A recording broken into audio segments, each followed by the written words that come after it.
Hi everyone, it's Becky from Keep It Simple Esperanto, and today I'm going to give a quick review of the Duolingo app. Okay, now you might have heard of Duolingo before. It's one of the most popular ways of learning a language at the moment through an app. It is really simple to use, easy to register, it's free, although there is a premium version you can pay for if you want a few extra features. I personally use the free version. Now, it's got a lot, as in if you're an English speaker, it has a lot of different choices. You can choose lots of different languages to learn. In my case, I'm learning Esperanto, and it's very good in the way that it starts. It's quite natural in the way that it starts. It will just give you a very simple sentence and you have to translate it. And that works really, really well up to a point, I find. And you do find yourself kind of absorbing the language, I suppose. You feel like you're learning it in a way that a child might learn it, or, you know, if you lived in a particular country and just listened to conversations, you feel like you pick up the language in a similar sort of way. And that's great to a point. However, when things start to get more complicated, with the app at least, there's no explanation as to why things have changed. Now, they also have a website, and the website, in my opinion, is better from that point of view, because you can click on tips, which give you grammar tips, pronunciation tips, etc., which tell you a little bit more, explain a little bit more about what exactly is going on. So personally, I prefer the website to the app. I'm just going to show you on my phone here. This is what the app looks like. So it's got some nice, large, friendly buttons to use, and it tells you each of these little yellow numbers, I don't know if you can see there, they tell you what level you've reached in your language. At the top here, it's telling me I'm learning Esperanto, and the flame here tells me how long my streak is. So as you see, it's been no days since I last practiced. I didn't practice yesterday. Oops. The crown, I think that tells you the level, the overall level that you've reached. Sorry, it tells you how many of these, I guess, checkpoints you've passed, how many levels you've reached. And each one of these levels tells you at what level you are in that particular category. I don't know if that makes sense. So you've got lots of ways of tracking your progress. And you can see here, go all the way through, lots of different topics, blah, blah, blah. And then the greyed out ones are the ones I have yet to reach. And if you click on them, I'm not there yet. I haven't got to the point where the program believes I'm capable of understanding those things. So I just have to practice all of these things that I've learned so far. So the blue ones, they're things that I have actually learned. I've gone through those.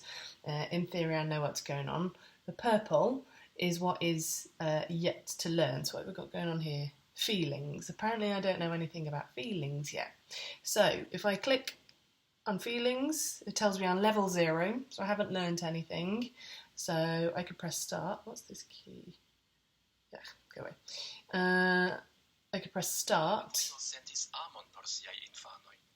And I've got voice. That isn't on every sentence. I like it. I like it when you can either have the option of playing a voice or when it automatically plays, but it doesn't always happen. And then, of course, you've got this written sentence, so you can see what the voice said. And if there's a word that you don't know, you can click on it and it'll give you a translation. Now in this one, it's introducing some new words that I haven't come across before, and they are highlighted in yellow. So in theory, all of the black words I should know. The yellow ones are new to me. If I didn't hear what the guy said before, I could just press this button here, and it repeats it again. I can't remember on the app, but certainly on the website there's usually a similar button with a picture of a tortoise, which plays it back more slowly. So sometimes when they speak, particularly if you're new to the language, it's really quick. They say things really quickly and you don't quite catch what they said. So if you press the tortoise, they pronounce things a lot more slowly. So as a beginner, it can be easier to catch what they're saying.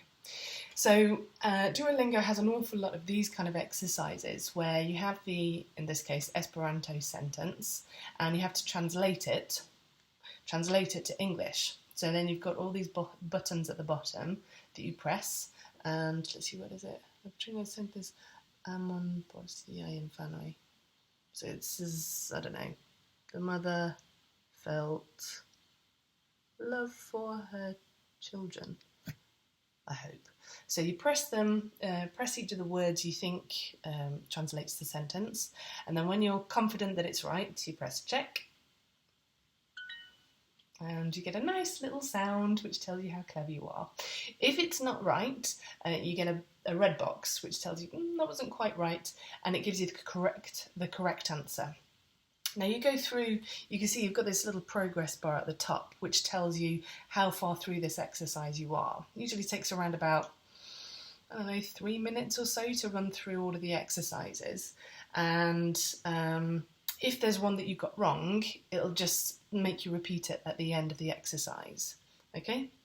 So this is one thing that bothers me a bit about Duolingo. This exercise, I don't have the speech, okay? So you don't get to practice your listening very much. It's nicely written, but I can't hear what's said. But again, if I press on a word I don't recognise, it tells me what the word means. So overall, I think Duolingo is a really good introduction to a language. If you're using the app, I think it's fantastic for practice. That is one thing I didn't show you. If we just go back, blah, blah, blah. Ugh. This is why you pay for premium, so you don't have to watch the adverts. So do you know what, I can't be bothered to learn a new topic today. I'm still trying to get to grips with what I've learned so far.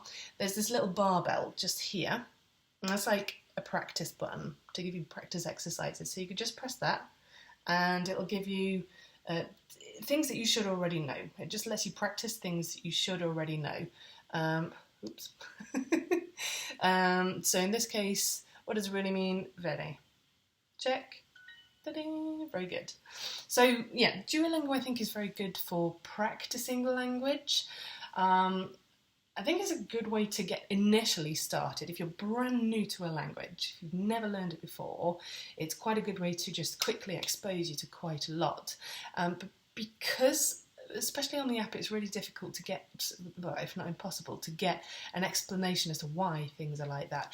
I don't think it's the best way to learn, to be honest. My experience using Duolingo for Esperanto is that I've got so far, and I understand some of the basics, but I'm struggling to progress. I'm now at that level where I feel like I need to do something other than Duolingo.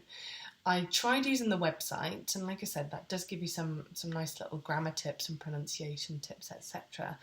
But it still left me with a few questions. I still feel like I need a different resource, so I'm going to go and find another resource to improve my Esperanto. So I hope that's been useful for you. I have used Duolingo with other languages as well, and the same rules apply. This is not just for Esperanto. I've used it for Spanish, for French, Italian, Portuguese, all kinds of languages. So Duolingo is like that for all of the languages, no matter what you want to learn. And it has got a really great selection. So if you've not already checked out Duolingo, I do recommend you at least have a look at it. Like I said, I don't think it's the perfect way to learn a language. I think it's really, really good for getting started and for practicing. In my case, I feel like I need something more for the Esperanto.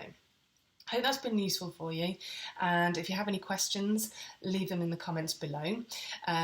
Subscribe to the channel if you want to follow my Esperanto learning process, see what kind of resources I've been using, maybe pick up some tips on learning Esperanto. And like I said, any questions, any comments, let me know. I'll see you next time. Thanks for watching.